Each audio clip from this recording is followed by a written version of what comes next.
e whakamāku ana I ngā rau. Ki te tai hauru, ka whakahore atu nei ngā Māori katoa. E tākina ana te karakia.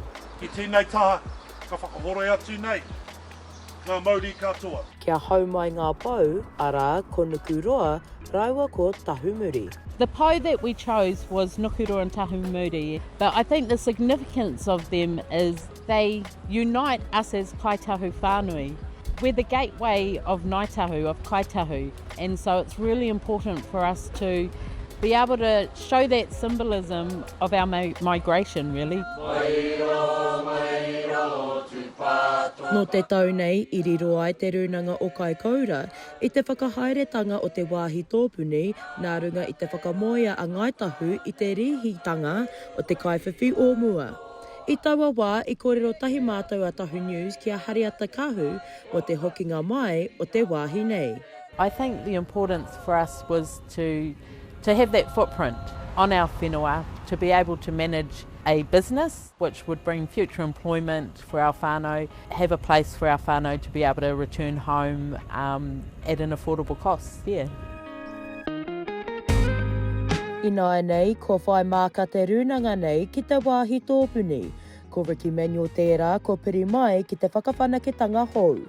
Got Kurī, which is, the dog's a reference to Kurī, the name, but the ancestor Kurī is actually the figure behind it, because I know Kurī, the ancestor, wasn't a dog, but, you know, we just use that as a reference, and Kurī's a special thing.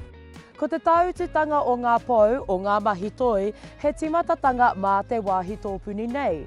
E toru ngā wāhanga, ka timata te wāhanga tuarua me te wāhanga tuatoru a tōna wā, ki tēnei taha o te wāhi nei, kia whakarauora I te whakapapa ki Peketā.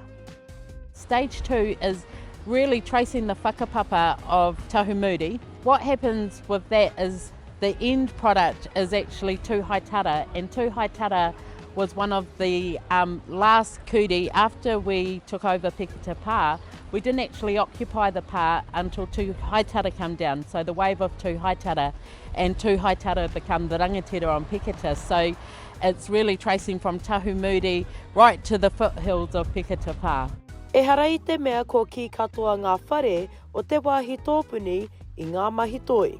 We left this blank because we're going to take this to the Rūnanga, and so it'll be the Rūnanga who will decide what goes up here. It's awesome for the Rūnanga. I think we're going to have many kōrero about it. One suggestion, even just today, was that we put our logo, our Te Rūnanga o Kaikōura logo on it. And so, yeah, definitely up for the kōrero around it. More importantly, it just, again, cements a footnote for the Rūnanga.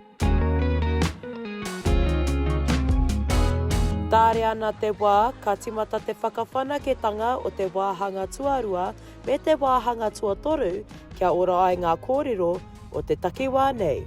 Shakayla Andrews-Alapaki, Tahu News.